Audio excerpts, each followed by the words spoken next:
This episode is brought to you by Dogfish Head Craft Brewery. The Grateful Dead and Dogfish Head have gotten the band back together with the release of Grateful Dead Juicy Pale Ale, a light-bodied pale ale brewed with sustainable Kernza grains, granola, and heaps of good karma for a refreshing brew that's music to your taste buds. Available nationwide. Visit dogfish.com to find Grateful Dead Juicy Pale Ale in your neck of the woods. Dogfish Head Craft Brewery is located in Milton, Delaware. Please drink responsibly. Welcome back, folks. This is episode 164. We got an amazing guest today, Mr. Michael Steen. And just to give you a little intro of this amazing payroll professional, he is, Client Solution Director at Payroll Minds, a global payroll consultancy dedicated to helping multinationals streamline their HR and payroll processes across complex international landscapes. Born in Detroit, raised in the Pacific Northwest in Chicago, and based in Dublin, Michael brings a diverse background from wilderness guiding and crisis intervention to mindfulness teaching before landing in global payroll. You did your homework. He produces the show, basically. Passionate advocate for raising the profile of payroll as a strategic function.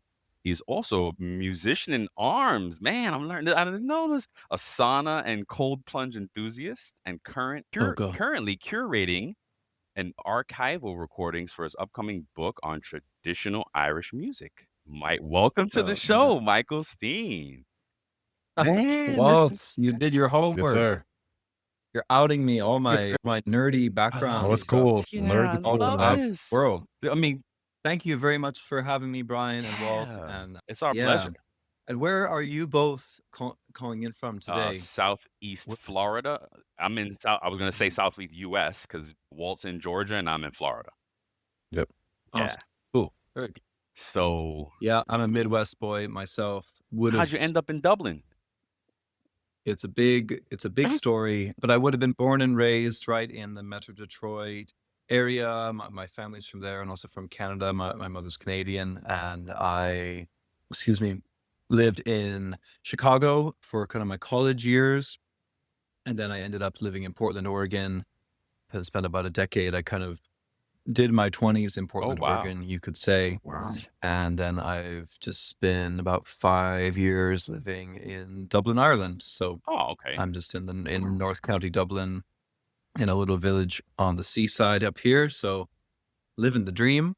And yeah, it's been a cool journey so far. And it's fun to get to chat about it and chew the fat with you guys. Yeah. So we talk about all the time, like payroll can literally take you around the world.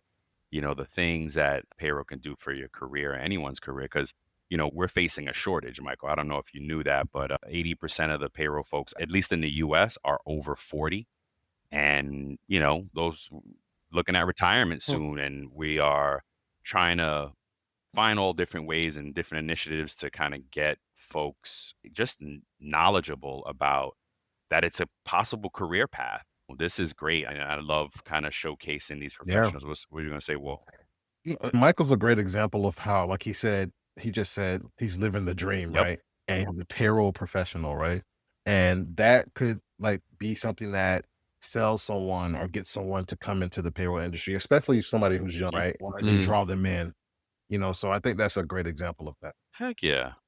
That's interesting. Yeah, you reminded me there what you're talking about. Do you know Mel and the GPA, the Global Payroll Alliance? I know. We've heard of the Global Payroll Alliance, so I don't know anybody specifically. Yeah. Oh, yeah. Well, Melanie would be a great guest for the show, but they one of their initiatives is #payroll is a career. I think it's a similar thing that you're talking about. Yeah, trying to raise the profile of the industry. And yeah, that's what's a great Melanie? Melanie Pizzi, P-I-Z-Z. Oh, I've seen that name. Based in England. Yeah. She could be a fun guest and someone who's, thank you, would be really, I think would be really advocating, particularly on this side of the pond for the payroll industry. For sure. So awesome. Thank you. All right, great. Yeah. So tell us, how'd you get into payroll? Yeah. So I don't actually really consider myself in payroll at all. I've never processed payroll. In my life, but I would consider myself a member of the global payroll community and an advocate for the community who would have approached it really from the vendor side. when I moved to Ireland, I landed in a software startup called Payslip. Oh, I remember that. Yeah. And yep. And Payslip is a really great Irish success story. We founded by Fidelma McGurk from Wexford. It was an amazing story to be a part of, a female-led and founded Irish tech startup. When I joined, there were maybe 4 dozen employees. When I left, that we had doubled in size. And, I would have come at it, from really more from the angle of wanting to get experience in SaaS sales, in selling SaaS products, so it was an amazing education landing in a startup environment, it's the Wild West. People are, trying to satisfy investors, and we're trying to make sales and get customers and grow our brand awareness in the marketplace. And I felt very fortunate to have landed into a company that not only was led by a really, tenacious and courageous visionary. I don't know if either of you have ever worked at a startup, but like the types of people it takes to start a company and build something. I think it's a particular type of metal DNA that's there. Not everybody has it, so that's a very particular type of a person to get to work with. My friends who work at ADP or work at CloudPay or Papaya, they very rarely would get to interact with the CEO of ADP or Papaya, but I was getting to chat and learn from the likes of Fidelma about the payroll industry and about lots of other things. Amazing. Similarly, she had brought in, do you know Mary Holland? Name is familiar, but we haven't met her. Yeah, so Mary would have been, and I hope I'm not misrepresenting the bio here, but she would have been really involved in the GPMI. It used to be called, what's now called Payroll Org. And so she is now retired, but would be a very knowledgeable leader and someone who has influenced a whole generation of payroll pros through education. I meet people all the time who say, oh, Mary taught my class. I was in Mary's class, so she was at the time working for Payslip as well and supporting with her payroll knowledge, which was hugely instrumental. So I was able to meet and learn from mentors like Mary, and similarly, a guy called Mark Simons, who was our VP of sales, who is a great character and would have spent about a decade working for Workday in their kind of global payroll partner environment. So it was a crash course in learning about the industry. And because we were a startup, because we were hustling, to get our name out there into the marketplace, I was traveling all around the world, meeting people, meeting influencers, and quickly realized the value of a personal brand on LinkedIn. A marketing budget can get you so far, a LinkedIn company page can get you so far, but what I have learned and developed over the last 4 years is the algorithm seems to really favor an individual's profile, an individual's content. And if you know who you're speaking to, and if you care about who you're speaking to, and you highlighted some of my background before I worked in the payroll world, I have a deep compassion for human beings and a care for other people. So through content I create on LinkedIn, it's been a really fun project to engage and get to know payroll professionals all around the world, people who are processing payrolls, people who are serving payroll people through technology, through some of the educational organizations like Payroll Org or the Global Payroll Alliance. So, that's what got me involved in the global payroll world, really. And I just sort of threw myself in. And now everywhere I go, I attend conferences around the world. People are usually say, hey, I know you from LinkedIn. I follow you on LinkedIn, and in the context of calls. So in that perspective, I feel very fortunate because a lot of my friends who are, leading global payroll projects, they know their team and they might know people in their network from conferences, but probably over the last 4 years, I've spoken to hundreds and hundreds, if not thousands, of global payroll leaders through being in an environment where you're demoing a software to somebody, you're meeting people at conferences, and now in the context of Payroll Minds, where we're the world's global payroll experts, shout out to Bart and Gerben and Job and the Dutch guys leading the charge with this great vision of Payroll Minds, right? That we're going to create a boutique global payroll advisory firm that provides staffing, that provides transformation services, that can help implement, that could cover your maternity leave. And that's been a really cool project. And I got to meet Carl, the new CEO of Workday, when I was at Workday Rising in Amsterdam. And I got a chance to talk to him, and I told him about the Payroll Minds vision and what we're building. And he said, that's really great because the industry needs a firm that's really focusing on global payroll. Yep. And we're finding that the big four, the big five, or whatever you want to call it, have loads of really talented, bright people who could help your organization, but they might not have the battle scars of decades in the global payroll space, which our firm has. So it's been really fun to learn more about the industry from a different angle. You know, when you're at a software company that's striving to grow your business, the answer to most questions are use our product, you know? So I had one angle and lens through which I was looking at the industry where I learned a ton. And shout out to Payslip. It's a global payroll control platform, a really brilliant and innovative way of solving a lot of the problems that multinationals have with global payroll through integration, through automation, through really giving teams control of their data, which allows the whole organization to benefit from the insights of that data and really allows global payroll to have a seat at the table, so to speak, with leadership, because you can so much more easily glean the insights that can really serve and reduce risk for a company. But now, right, I'm looking at it from a new lens, and I'm in Dublin, but I still go to the Netherlands every month to hang out with the team there. We have people in Chicago and the United States now. You know, shout out to Kira Rubiano and the team she's leading over there. Did you guys talk to Kira? We had Kira on. Yeah. Okay.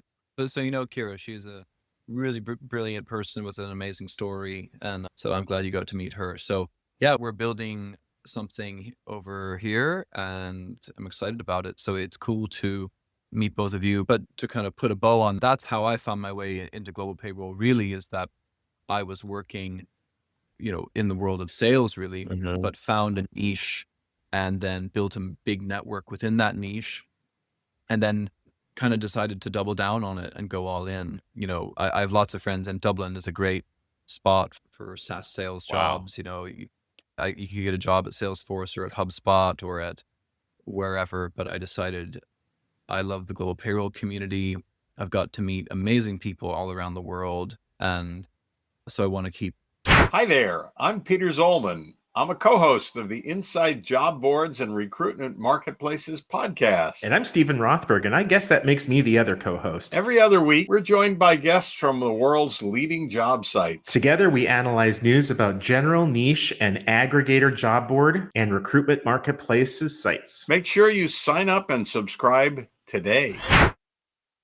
Figuring out how we can serve them and how we can have fun together, because if you know me, you know that I always like to try to bring it back to something that's really real.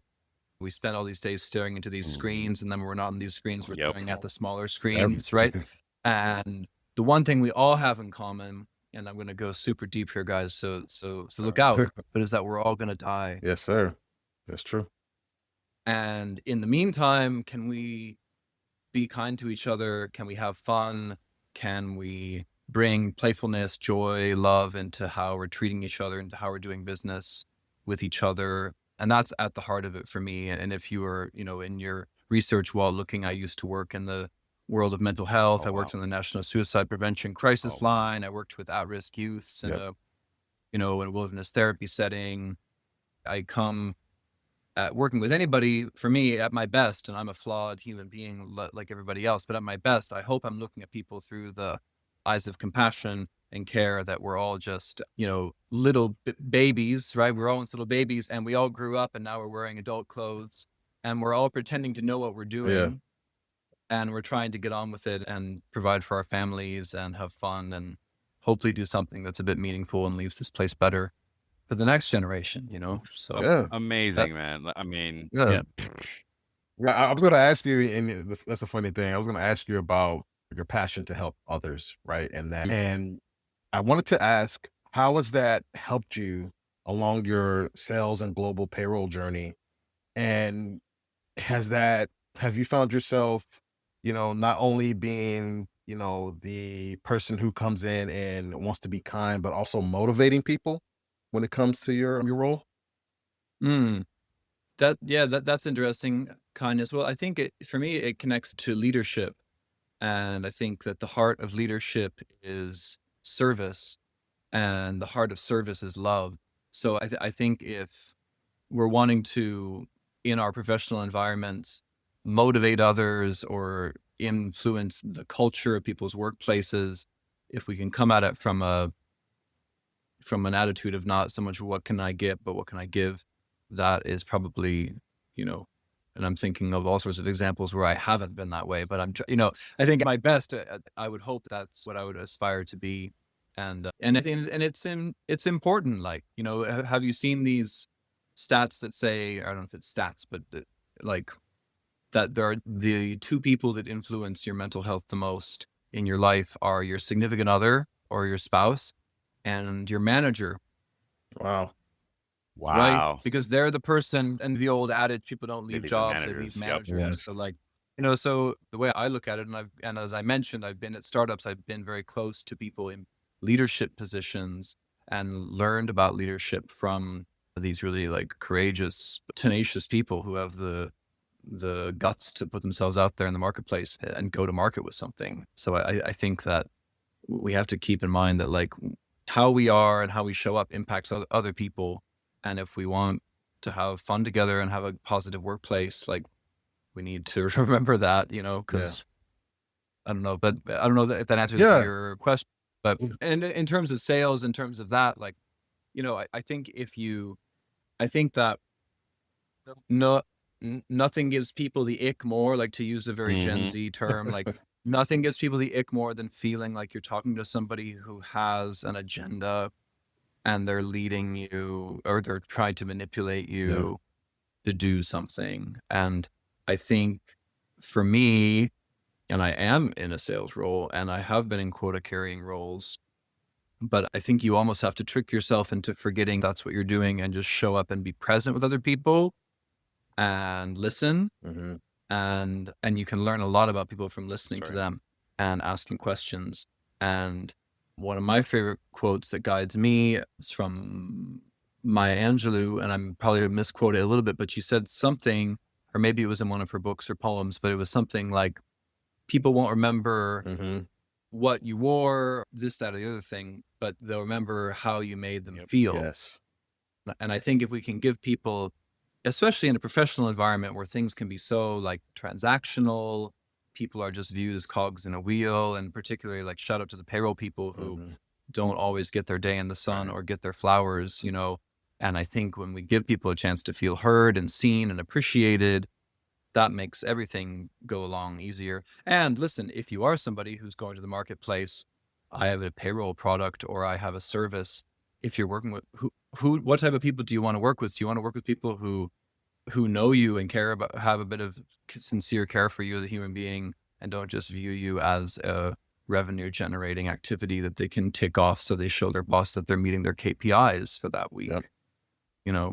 But it's tricky, and and shout out to the sales people as well who have so much pressure on them, Mhm. to meet quotas, and then the people who are pressuring them who are getting pressure from investors to get their money back. Like, Yeah. it's not, I know I met somebody the other day who was in sales and left, and he said, it's so great. I didn't realize the chronic pressure and stress I was living Mhm. with being in a quota carrying role, so. Wow. So I'd say that's a bit of how where I've come from influences how I try to show up, and I often fail. I'm in Ireland. Samuel Beckett, the Irish playwright, had a quote in one of his books: "Ever tried, ever failed. Try again, fail better. Try again, fail again, Same. fail better." So I'm saying all these beautiful things, and there are probably people who know me who are laughing, being like, "Oh, you were such a grump the other day," or "You weren't embodying that at all, Michael." That's Which humanity, is right? probably That's the fine. human. Yeah. Yeah, but I'm a flawed Oh human my being. gosh. But I hope I can fail It better really- the There you next go. time and hopefully be a little better than the day That's before. That's great. That's great. One, I Yeah. think you need your own show. You are an amazing speaker. I mean, I think Oh, you, cheers. yeah, right? Well, like it's just chilling, Yeah, absolutely. sitting back. I'm watching, like just enjoying you speak and drop some knowledge on us. What you made me think of in there was, you said you doubled down on payroll. And I think that's what me and Walt did 3 years ago, right? We were just working, processing payroll and stabilizing a payroll department for a company. And I was just like, oh man, folks have these dreams of building and doing something else. We've always had that entrepreneurial spirit. And then it just kind of hit us like, wait a minute, we can do this. And, we really started doing this because we are building an app. We're building something to bring to market. We're bootstrapping it ourselves. So it takes time. But then, Oh, yeah, really? I didn't know of that yeah, about you at yeah. all. It's, Tell me about your app. it's more of a the phrase that we've heard now called payroll management system or solution. It's not a processing, we're not trying to be a processor or a bureau like cutting checks. It's more to help folks get organized. It's, born from payroll professionals, built for payroll professionals, but it definitely has a significant impact to companies' bottom line and it'll help them streamline. So we're still building that, more to come. But then we started the podcast and the podcast became the thing. And at that time, there was only Nick Day. Nick Day is only like 50 episodes ahead of us. So, right. And so we jumped Yeah. into that content market with him.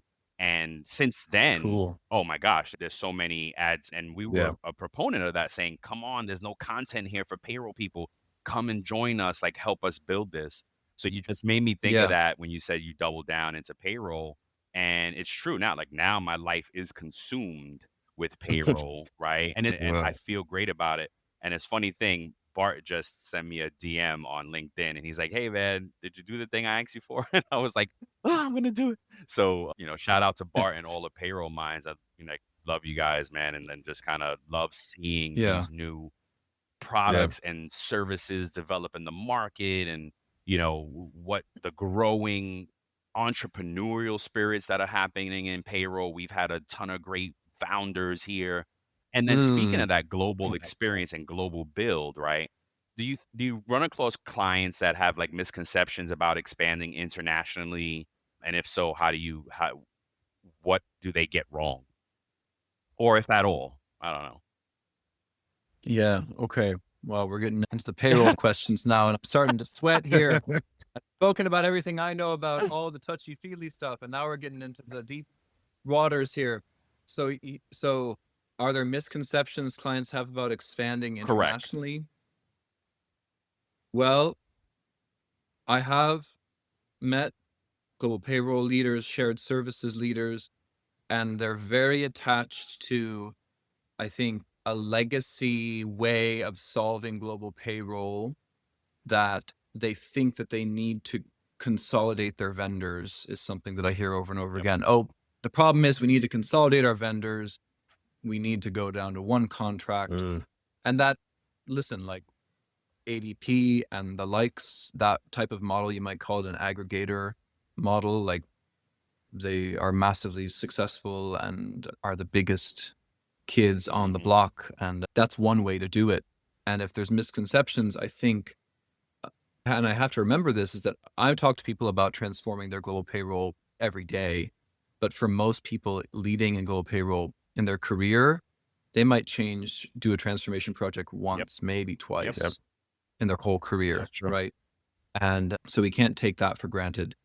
But so they might not really have done the research, or they might not know what's happening on the cutting edge that could be a different way of solving their problems without needing to do a massive rip and replace or a massive changing of everything.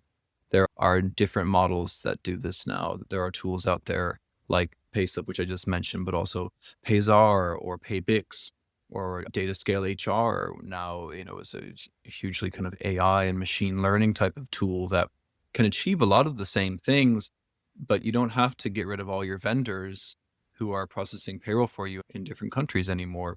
Now, listen, every company is different and every leadership is different. For some companies, maybe the best solution really is to go with one vendor. But for others, if they're happy with 80% of things and they just need to change a few things, and they could just get a tool that helps integrate, automate, give them visibility of data. And a lot of people, I guess, to answer the question, if there's misconceptions about expanding internationally or what to do with your international payroll, it's just that if, for instance, you were just keeping your head down doing your thing for 10 years and then popped up and now it's time to change, the marketplace is completely different now from what it was. And so that might be one thing, is that there just might be. This podcast is brought to you by Carvana. Buying a car shouldn't eat up your week. That's why Carvana made it convenient. Car buying that fits around your life, not the other way around. You can get pre-qualified for an auto loan in just a couple of minutes and browse thousands of quality car options, all within your terms, all online, all on your schedule. Turn car buying into a few clicks and not a full week's endeavor. Finance and buy your car at your convenience on Carvana. Financing subject to credit approval. Additional terms and conditions may apply. There's disruption happening to the marketplace. Mhm. And even though there's a lot of excitement about it and people intellectually get it, the number of people that are adopting it and changing Like it probably is very frustrating for lose some of that? those companies I just named, that they're not adopting and getting as many I don't know if you're still. people Oh, as there they we would go. want Yeah. to. Okay. But there are innovative, interesting new ways of solving the problem that is global payroll, and also integrating it with HR, integrating it with finance, and maybe the marketplace, or maybe the companies out there, they might not be adapting to this new technology as quickly as some of the new technology people might hope they would Yeah, be. yeah, You know, yeah. they're probably not maybe getting as many new customers as they would hope, Mhm. maybe, because it's just a really strong, if you're tipping the scales, how many years of a certain way are there? And then just in the last less than a decade of things, there's new models coming out. So I'd say that if there's misconceptions that people just really would want to, and this isn't a commercial for come talk to Payroll Minds, and we'll help you evaluate the landscape of vendors and all that, but that is something that we could do, or that I would really hope people would do, rather than just keeping the same old. But you might evaluate these new tools and look at the old models, the older models of doing things, and realize that's actually exactly what we need. We don't need, we just need to keep it simple, guys. So Yeah. it just depends. So that's me trying to speak knowledgeably about No, you payroll, nailed it. but You nailed it. Great. Yep. So, Yeah. so I have a question in that same vein for you Mhm. in terms of technology and how it's transforming payroll. In your opinion, what's one innovation that you see it's helping clients and pros in the payroll field? And are there any that you think are overhyped? Well, it's interesting. Like, I hosted a panel of global payroll experts in Amsterdam 4 or 5 months ago, and I asked the audience, there might have been, I don't know, maybe 40, 50 people in the room, how many of you used ChatGPT 1 year ago? And maybe there were like 4 or 5 people who raised their hand, 1/10 the crowd. And then I said, how many of you use it today? And almost everybody raised their hand. And if there's one tool that has come in that isn't even really, ChatGPT isn't a payroll tool, but it is changing how we do work. And it's difficult to go anywhere and not hear people talking about AI or saying that their tool is AI, even if it isn't using Yes. AI. But it's just such a great thing for Yes. branding. Yeah. Everything is AI Yeah. now. So I don't know if I'm answering Owen your helped, question. or is Well, it overhyped? Well, no, I think that it does help, Agreed. but that payroll superheroes are still the ones in Oh, most yeah. cases where they're still manually Yes. inputting things from Excel spreadsheets and doing Yep. VLOOKUPs and munging Yep. together spreadsheets. Unless in some instances where you really have successfully implemented an implementation of these tools is a whole other topic. Like, Yeah. the people will sell you the moon and the stars, but can it be implemented, or how long is it going to take to be implemented? Sometimes there's these never-ending implementation projects, and if you get it wrong in the implementation, then however good the tool is, if it wasn't integrated properly or implemented properly. So Sorry. those are some thoughts. We I haven't guess. seen it impact payroll yet in any significant way. And the company I'm with now, we went to market recently, and, I've challenged vendors because they're like, oh, we have AI. And I'm like, oh, really? How? For payroll? Let me see. And they're like, oh, well, we have a chat bot that you can ask questions and it knows your policies. And I was like, well, that's not payroll. Mm-hmm. Cool tool. Thanks. Yeah. But that's not AI impacting payroll. And I think it's time. I think it's going to be, I would imagine folks, there are some companies that are working on it, but it's like Anita Latink warns us, right? AI still hallucinates, Mhm. something that we need in payroll. We need to, we don't want hallucination in that. Yeah. Yeah. We promote ChatGPT to use it for payroll because there are some things that's not really payroll, but it's a good tool. I Mhm. have used it to look up compliance stuff, but I always double check it against the actual agency or government site to make sure it's right. So, you have to be careful, especially when it comes to compliance using it. But yeah, you're spot on there because it it's not there yet. Payroll, these HR payroll companies are like, yeah, we have AI, but it's still just a chat bot search tool. And it is very cool. It may cut down on the number of emails that you get from employees asking questions and even Mm-hmm. managers.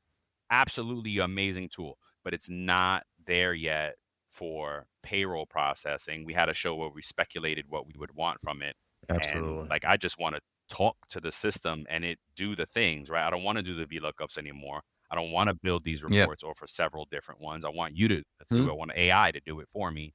And then I Mhm. can put it to who I need to present it to. And I do predict that AI will take some of the entry level payroll jobs in the next few years, but I don't think I think we're a long way from companies putting it on autopilot for payroll and not having a human liaison, right? So I think we'll be payroll Mm-hmm. pilots in the future Mm. and be the ones that interact with the AI to get payroll done. So I urge payroll for folks to usher it in, learn it, right? I'm studying for the CPP right now, but after that, it's AI, right? It's, how do I Yeah, prompt that's true. ChatGPT? Because I keep seeing these things, these posts that say folks over 40 use ChatGPT like Google. And I'm like, dang, that's me. Mm. But, so how do I Yeah. improve that process? How do I leverage this tool to the max, right? Yeah. So Yeah. it'd be interesting. Good. But I'm glad that you were asking hard questions because, yeah, having been on the sales end of things, like, keep them honest. And if they're claiming they have AI, like a lot of people say they have AI and they don't Right, really, exactly. or they have something that's on the, or they have In the something that's on the roadmap. roadmap and it eventually will be, so keep them Yep. honest because like they need to learn as well. Like we're all learning how to best do our jobs and work things, but yeah, they need to realize that I think they have to be able to tell it straight and be Yeah. real about what their product can do and what their product can't For do. sure. And if they want you to partner and invest in them, you need to be gotta able to be Thank you so transparent. much. Yep. I'm Yes. having that Mhm. conversation with sales folks now. Like, if you want to be a partner, you got to be transparent. I mean, I don't know what else to tell you. Mhm. But here's hopefully maybe an easier question. Good luck. Yeah, here's an easier question for you, Michael. What advice would you have for somebody, payroll pro, that wants to make that transition to, leadership, sales, or a non-transactional role? Let's say sales specifically, because that's your wheelhouse. Wow. Well, I think that would be the kind of dream person for some of these companies, right? If you look at all these big payroll vendors with all these venture capital funding, if they had someone who actually had payroll Mhm. experience to be the person, because usually the people that I meet at conferences are usually just like me, have never processed payroll. If they were wanting to transition into a leadership role, into being in more of a commercial role, I would say build your personal brand on LinkedIn and invest in yourself, or get your company to invest in you. There are really great coaches out there who can help you because it is an amazing tool that can help grow your professional network, and you own it and you take it with you wherever you go, no matter who you work for. Mhm. And you'll learn about a lot of different things from getting into it, because you learn about marketing, you learn about writing and content creation, who is your ideal Like, who's your audience? What's your niche audience? Who's the specific type of person who you want to speak to, who you want to serve? And you can create content, and don't use ChatGPT to write the posts. It's obvious when they do, you can see it a mile away. But if you want, you could use it to help get some ideas for things to get started, or help you make a content calendar that's serving the type of people you want to talk to. And it takes courage to put yourself out there. And like, when I first started posting on LinkedIn, there were people who were saying, "Oh, it's so cringe," or we're mocking it or putting it down, saying, but I kept at it, and, have grown my following. I think when I started at pace that I maybe had 1,000 or 2,000 people I was connected to, and I'm connected to over 18,000 people now, all in the global payroll space, and the Workday ecosystem a bit focused there. But it's something I would really encourage people to do, because I think it's a personal brand, and more, I think companies are going to be seeing that's how they can reach their audience, because people more and more want to talk to people and feel safer and trust people who they feel familiar with. It's changing. Like, we live in the age of TikTok, and where we follow people who we've never met and learn all about what they cook, what they do with their husband, what they wear. We get ready with them. We put their makeup on with them. We do all these things. And it's going to change, I think, how companies sell their products. And so if someone is in payroll, first of all, you're at a great start, because you actually know stuff about payroll and you live it. I've had to learn the hard way by talking to people and meeting people and reading and learning. But if you already had that experience, you can write about it. And I think the payroll community is a very passionate and kind community. Like, I don't know of other niches. Like, and maybe I'm wrong. Maybe in the IT support LinkedIn community, there's a really passionate, active LinkedIn community with influencers, people writing books, and maybe there is, but I don't hang out in those spaces on LinkedIn.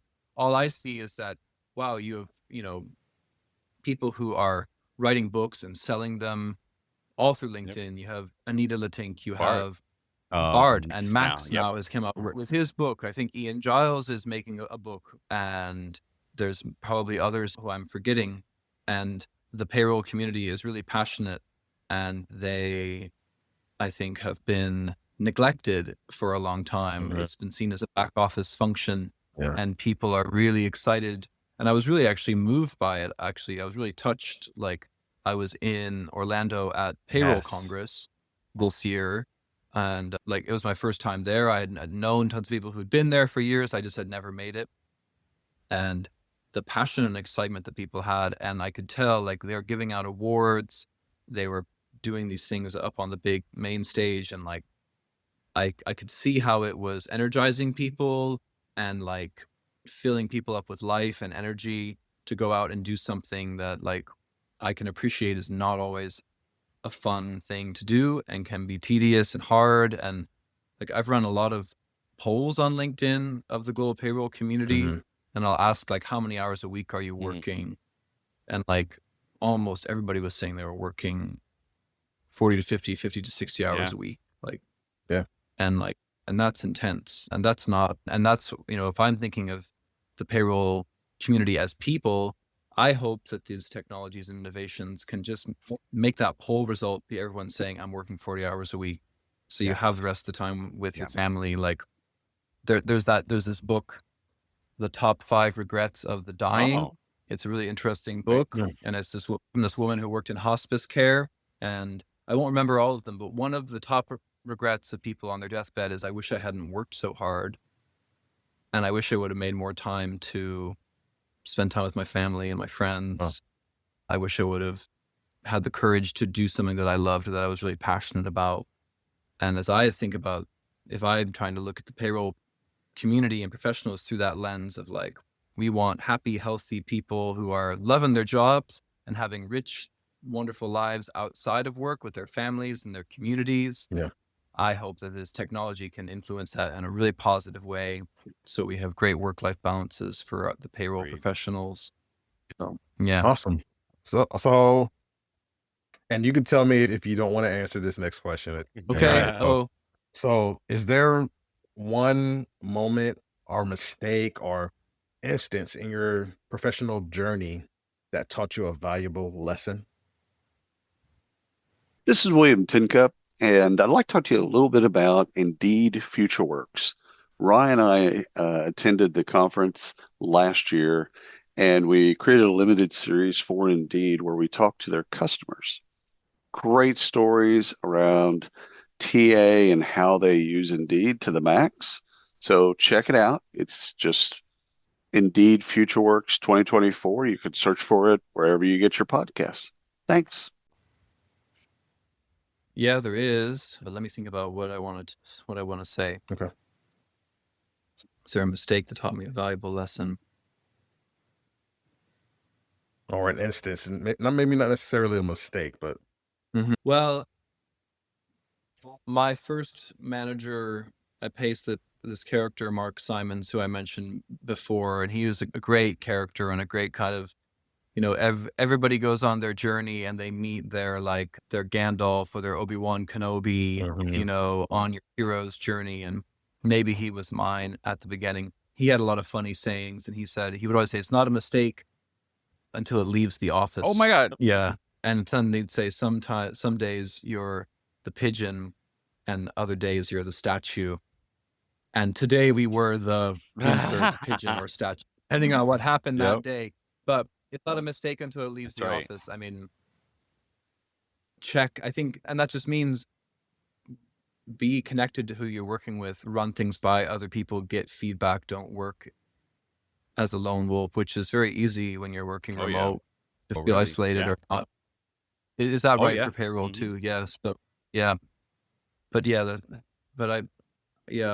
I feel like it might pop into my head later, like, oh, that's a really great story I could tell about a time where I made a mistake and I learned so much, but no real great yarn is popping up for me now, unfortunately. That's a great story though. So thank you. Yeah.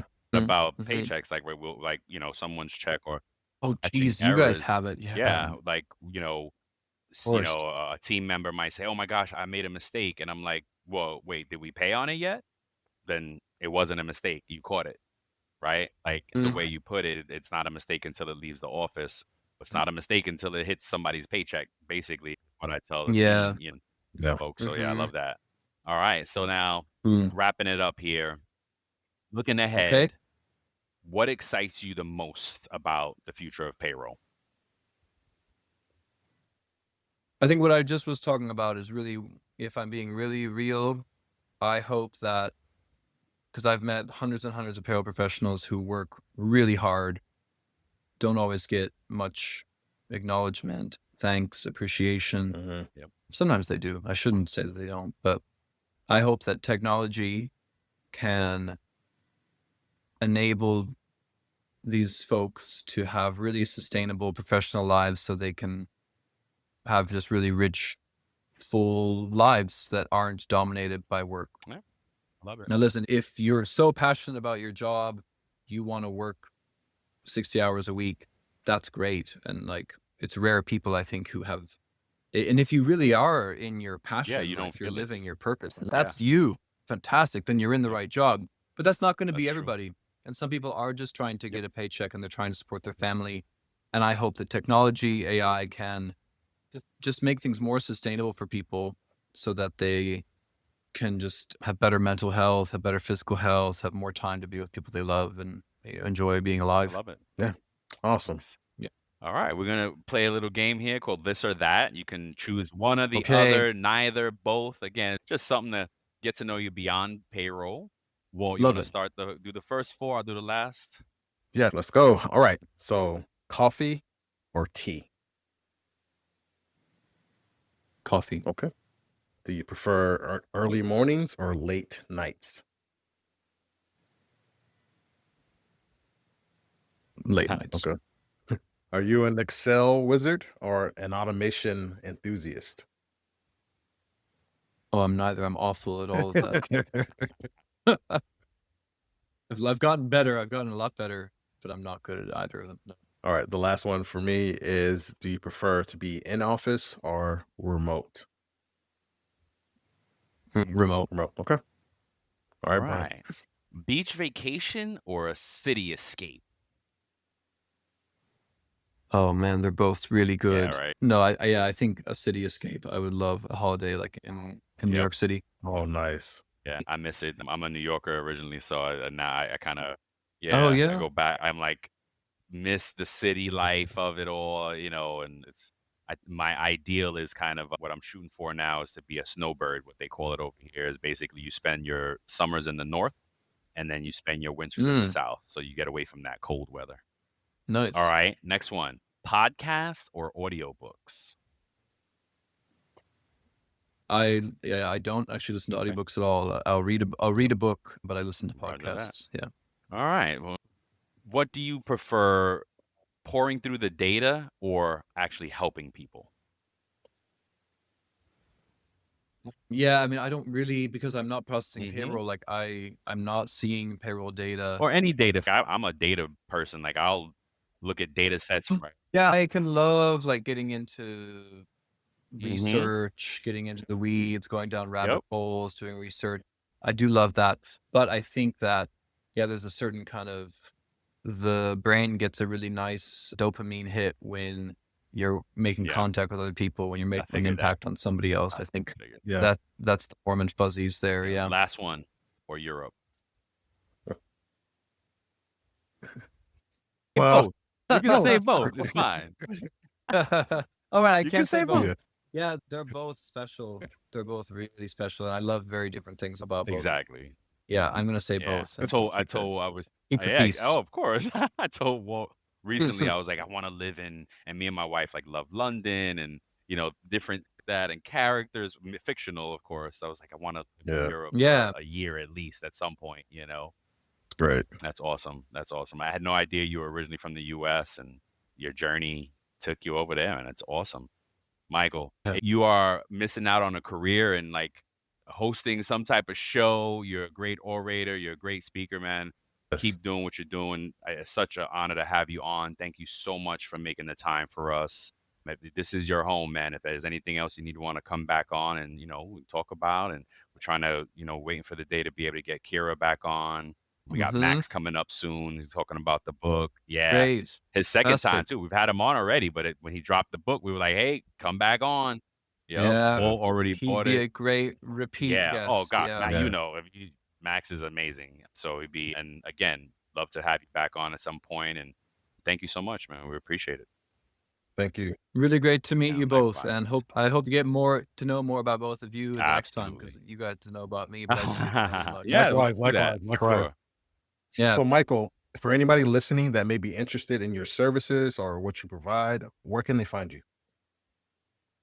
Yeah, we're payrollminds.com, I want to say. We're on LinkedIn. We have a new website that's up with some really cool branding, actually, that's really dreamy. I have it on a t-shirt here. Yeah. I'll grab it. So I didn't know this because I'm American. The Dutch have a really beautiful, would it be considered a textile tradition? I don't know, but it's called Delft blue. It's like a pattern. The owl.